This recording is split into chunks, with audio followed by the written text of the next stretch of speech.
السلام علیکم، welcome to my channel free speak. دوستو، آج کی یہ میری کہانی کسی کی زندگی پہ گزری ہوئی ایک سچی اور سبق آموز کہانی ہے۔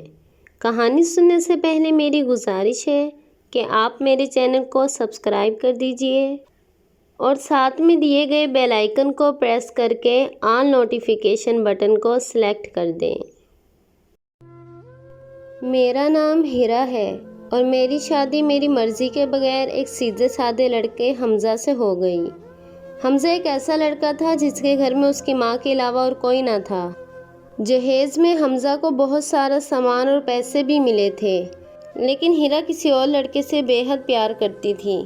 اب ہیرا کی شادی بنا مرضی کے تو ہو گئی تھی، لیکن اب وہ اپنے سسرال آ گئی تھی۔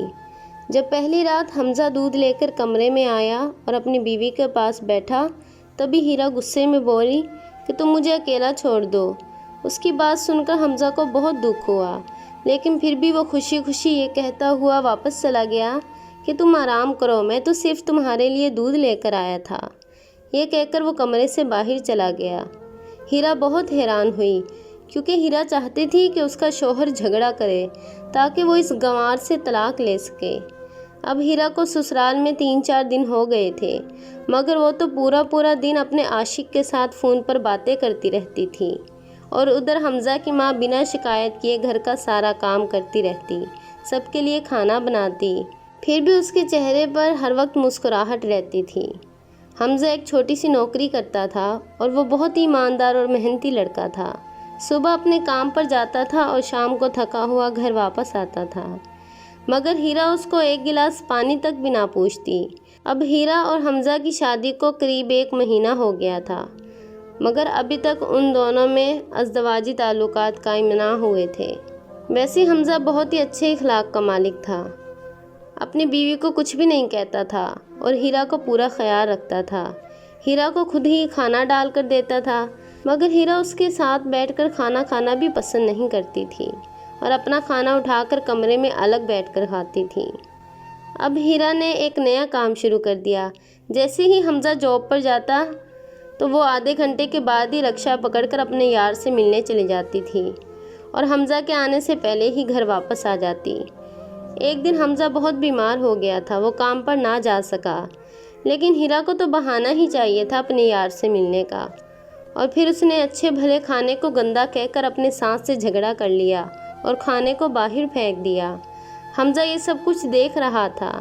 حمزہ سے اپنی ماں کے ساتھ کی جانے والی بدسلوکی برداشت نہ ہوئی۔ حمزہ کو غصہ آ گیا اور پھر حمزہ نے ہیرا کو ایک تھپڑ لگایا، مگر حمزہ کی ماں نے حمزہ کو ہی ڈانٹا۔ ادھر ہیرا کو جھگڑے کا ایک بہانہ ہی چاہیے تھا جو کہ اسے مل چکا تھا۔ تبھی وہ بنا بولے اپنے عاشق کے پاس چلی گئی اور اس کر جا کر تمام واقعہ بتانے کے بعد کہنے لگی کہ ایک پل بھی مجھے اب اس گھر میں نہیں رہنا ہے۔ آج اس گنوار نے مجھ پر ہاتھ اٹھا کر اچھا نہیں کیا۔ تبھی اس کا عاشق کہنے لگا، تمہیں تو میں کب کا کہتا ہوں کہ بھاگ چلو میرے ساتھ کہیں دور، مگر تم مانتی ہی نہیں۔ تبھی ہیرا بولی، میں شادی کے دن تمہارے پاس آئی تھی نا۔ اس کے عاشق نے کہا، خالی ہاتھ ہم کہاں تک بھاگیں گے، لیکن تم ہو کے خالی ہاتھ ہی میرے پاس آ گئی تھی۔ آخر دور ایک نئی جگہ میں زندگی تلاش کرنے کے لیے پیسے تو چاہیے تھے نا۔ جب بھی میں تمہیں چھوتا ہوں تم مجھے ہاتھ نہیں لگانے دیتی اور یہی کہتی رہتی ہو کہ یہ پیار ہم شادی کے بعد کریں گے۔ یہ سن کر ہیرا غصے میں آ جاتی ہے اور کہنے لگی، میں تمہاری ہی تو ہوں، شادی کے بعد جو مرضی کر لینا۔ ابھی تک تو میں نے اپنے شوہر کو بھی اپنا جسم چھونے نہیں دیا ہے۔ میں آج بھی ایک کنواری لڑکی ہی ہوں اور شادی کر کے آج تک ایک رات بھی اس گنوار کے ساتھ نہیں سوئی، کیونکہ میں نے تم سے ہی سچا پیار کیا ہے، اور اب میں چاہتی ہوں کہ میں شادی بھی تم سے ہی کروں اور تمہاری ہی بیوی بنوں، پھر میں تمہاری ہی ہو جاؤں گی، پھر تم مجھے دن رات پیار کر سکتے ہو۔ اس کے عاشق نے کہا، ٹھیک ہے، میں تم سے شادی کر لوں گا، مگر تم کم از کم 5 لاکھ کا کل شام تک انتظام کر لینا۔ میں ایک ہوٹل کا پتہ دے رہا ہوں، تم اس ہوٹل میں رات 10 بجے تک پہنچ جانا۔ ہیرا سوچنے لگی کہ اتنے پیسوں کا بندوبست کیسے کرے گی، لیکن جہیز سے ملنے والے پیسے اس کے شوہر نے الماری میں لاک کر کے رکھے ہوئے تھے اور چابی بھی اس کے شوہر کے پاس ہی تھی۔ البتہ سونے کے کچھ گہنے ہیرا کے پاس رکھے ہوئے تھے۔ ہیرا اپنے گھر پہنچی اور پھر اپنے شوہر اور ساس کے ساتھ جھگڑا کرنے لگی اور ان دونوں پر خوب چلائی۔ ہیرا اکیلی غصے میں بولے جا رہی تھی جبکہ اس کی ساس اور اس کا شوہر بالکل خاموش کھڑے تھے۔ یہ سب دیکھ کر وہ اپنے کمرے میں چلی گئی۔ تبھی اس کا شوہر دروازہ کھٹکھٹاتا رہا لیکن ہیرا نے دروازہ نہ کھولا اور حمزہ کو بولی کہ میں کھانا نہیں کھاؤں گی، اور کہنے لگی کہ جب تک تم مجھے الماری کی چابی نہیں دو گے تب تک میں دروازہ بھی نہیں کھولوں گی۔ حمزہ نے کہا یہ لو الماری کی چابی، اور دروازے کے نیچے سے چابی پھینک دی، مگر تم کھانا ضرور کھا لینا کیونکہ ابھی تک میں نے اور ماں نے بھی کھانا نہیں کھایا ہے۔ اس نے کہا ماں اور تم کھانا کھا لو، میں باہر سے ہی کھانا کھا کر آئی ہوں۔ یہ سن کر حمزہ چلا گیا۔ تبھی وہ چابی اٹھا کر الماری کھولتی ہے اور دیکھتی ہے کہ اس میں جہیز کے پورے پیسے اور گہنے ویسے کی ویسے ہی پڑے تھے، لیکن ساتھ میں ایک ڈائری بھی رکھی ہوئی تھی۔ جب ہیرا نے ڈائری کھول کر پڑھنا شروع کیا تو اس میں لکھا تھا، پیاری بیوی، مجھے اور تمہارے ابو کو پتہ ہے کہ تم کسی اور سے پیار کرتی ہو، مگر تمہارے ابو نے پتہ لگایا کہ جس سے تم پیار کرتی ہو وہ تمہارا یار پہلے سے ہی شادی شدہ ہے اور وہ بہت سی لڑکیوں کو دھوکہ دے چکا ہے، مگر آپ کے ابو اس لڑکے کے بارے میں آپ کو کچھ بھی نہ بتا سکے کیونکہ انہیں پتہ ہے یہ جو عشق کا نشہ ہے یہ ہمیشہ اپنوں کو غیر اور غیروں کو اپنا بنا دیتا ہے۔ اسی لیے تمہارے ابو نے میرے آگے ہاتھ جوڑ کر کہا تھا میری بیٹی کا ہمیشہ خیال رکھنا۔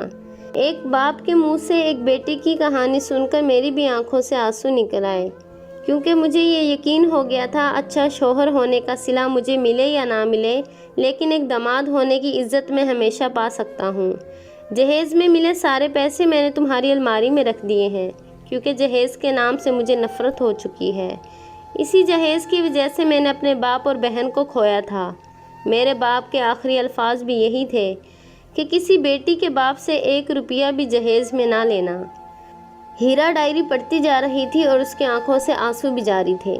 ڈائری میں یہ بھی لکھا تھا کہ تم مجھ سے آزاد ہونا چاہتی ہو تو تم کہیں بھی جا سکتی ہو، میں تمہیں آزاد کرتا ہوں۔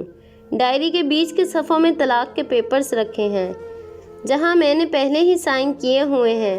جب تمہیں لگے کہ اس گنوار کے ساتھ تم نے نہیں رہنا تو تم بھی اس طلاق کے پیپرز پہ سائن کر کے اپنے پیسے اور زیور لے کر جا سکتی ہو۔ ہیرا ڈائری پڑھ کر پریشان اور حیران ہو رہی تھی۔ نہ چاہتے ہوئے بھی اس کے گنوار شوہر کے لفظوں نے اس کے دل کو چھو لیا تھا۔ وہ پھوٹ پھوٹ کر رونے لگی۔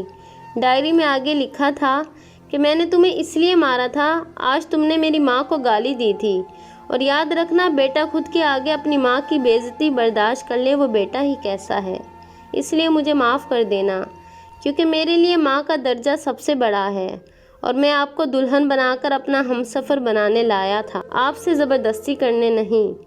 تم کو مجھ سے پیار ہو یا نہ ہو مگر آخر تک میں تم سے پیار کرتا رہوں گا، اب فیصلہ تمہارے ہی ہاتھوں میں ہے۔ یہ سب کچھ پڑھنے کے بعد ہیرا کی آنکھوں سے آنسو بہہ رہے تھے۔ اچانک ہیرا کے عاشق کا فون آیا۔ تبھی ہیرا نے غصے میں وہ موبائل فون دیوار میں دے مارا۔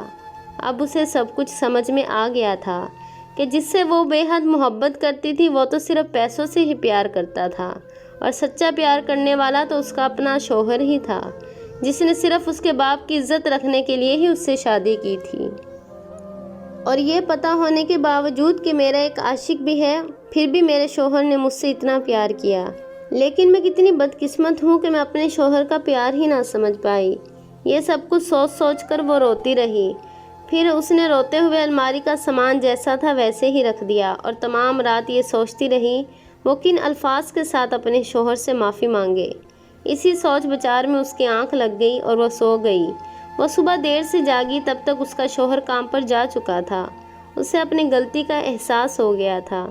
پھر وہ کچن میں گئی اور ساس کو زبردستی آرام کرنے کے لیے بھیج دیا اور خود کھانا بنانے لگی۔ ساس کو کھانا کھلانے کے بعد اس نے اپنے شوہر کو فون کر کے ان کے کام کرنے کی جگہ معلوم کی۔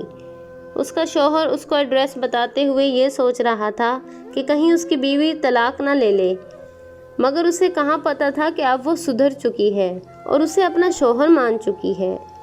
اتنے میں ہی ہیرا اس کے پاس کھانا لے کر پہنچ جاتی ہے۔ اپنی بیوی ہیرا کو دیکھ کر حمزہ بہت حیران تھا۔ تبھی وہ ہیرا سے پوچھنے لگا کہ سب ٹھیک تو ہے نا، ماں نے تو تمہیں کچھ نہیں کہا؟